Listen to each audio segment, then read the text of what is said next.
Teil 4. Wenn der Letzte Sturm Über das Land zieht, es war ein Morgen, und den sich niemand erinnern wollte. Der Himmel war diesig, nicht wegen Wolken, sondern wegen einer allgegenwärtigen Ahnung von ein Heil. Die Menschen erwachten mit dem Gefühl, dass monatelangen Befürchtungen endlich eingetreten waren. Der Sturm, der bisher nur ausgerichten, eiligen Schritten in der Nacht, geheimen Briefen und verstreuten Verdächtigungen bestanden hat, war nun greifbar geworden, lag in den Augen der Entführer.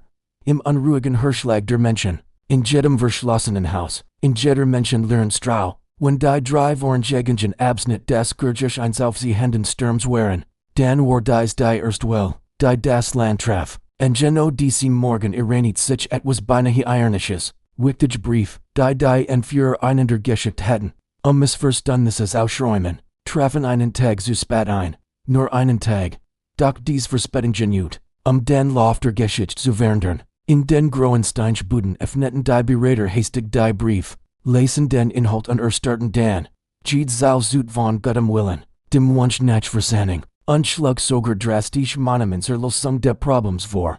Wenn dies Brief rechtzeitig, angekommen, war vielleicht eos anders verlaufen, doch nun war es zu spät, als sie aus den Fenstern blickten, but sich in ein Anblick, den niemand mehr mit Worten aufhalten konnte. Ein Gelehrter schrieb später mit gebrochener Stimme, in sein Tagebuch, where sahen die Bruckeinstersen, als sie nicht mehr zu retten war. In dieser angespannten Atmosphäre were Jeeds Signals Botschaft, Regionalverteidigungskraft, die nur zur Selbstverteidigung aufgestellt worden wurden nun aus hartmanem Missverstanden, in Gruppboten, die sich eilig bewegt, ward als Geheimsignal getötet, ein Führer.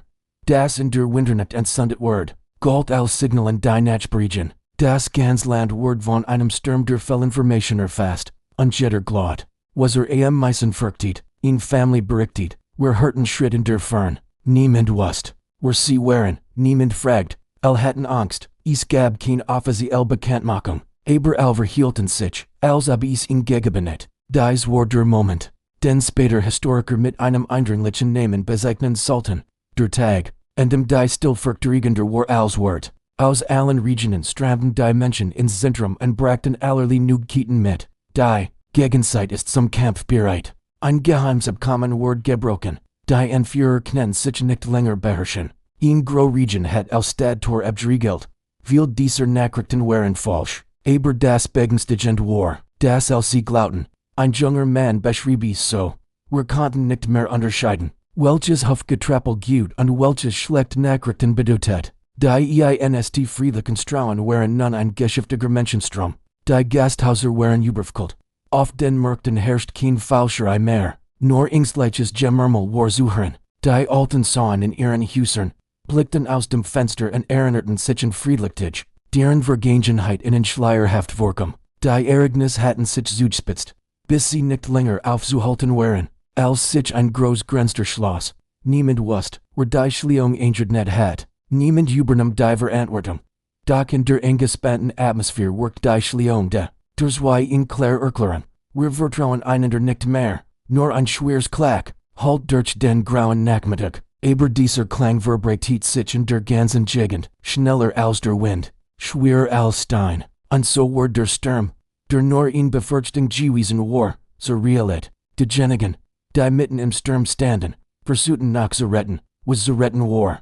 Doch es war zu spät, denn ich gab es immer noch Jean, die nicht aufgeben, Gellert, Priester, Jungedlige mit Weitblick, sie eilten herbei, einen Ausweg zu finden.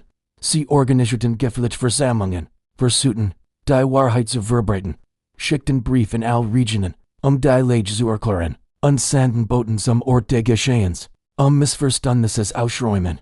Doch das Chaos war kontrollgeraten. Die Angst war zu groß. Das Vertrauen zu gering. Ein Gelehrter schrieb mit zittriger Handschrift, wir waren zwei Menschen, die mitten im Sturm aufhalten wollten. Dr. Sturm sorg vorüber. Entgeche das unvermeidlich, nicht durch in Entscheidung, nicht durch in Erklärung, nicht, weil es irgendjemand wollte, sondern weil die Geschichte einen Punkt erreicht hat, und dem es kein Zurück mehr gab. In Rio von Iranissen Iranit sich fast gleichzeitig, Regionen schlossen zeitgleich weiter Stadttor. Menschengruppen zerstreuten sich überall, Versammlungen wurden in letzter Minute abgesagt, Falschsignale wurden aus feindselige Handlungen interpretiert, Niemand hat die Lage mehr unter Kontrolle. Die Chronisten Generzeit schrieben, en diesem Tag verhielten sich als ob der Wind sie fortwet. Niemand hat ihn wall. Der Sturm legt sich schlielich en hinterlich ein Land voller tiefgreifender Lehren. Das Erschreckendst ist nicht der Umbruch selbst, sondern sein Wesen. Ein solcher Sturm beginnt nicht mit Ehrgeiz, nicht mit Konfrontation, nicht einmal mit Hass. Beginnt mit kleinen Missverständnissen, die unausgesprochen bleiben, mit Gerüchten, die übertrieben werden, mit Bündnissen, die zerbrochen sind, aber niemand reparieren will, mit Briefen, die zu spät ankommen, und mit Angst, die sich schneller verbreitet als die Wahrheit. Das ist die erschütternde Wahrheit, die Generationen zu erklären versucht haben. Ein später Gelehrter kam zu dem Schluss, die Geschichte wird nicht von den lautesten Rufen erschüttert. Sie wird von dem ignorierten Flüstern erschüttert.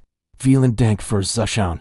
Wenn euch dies Geschichte zum Nachdenken angeregt hat, hinterlasst gern einen Kommentar und abonniert unseren Kanal für mehr solcher Inhalt.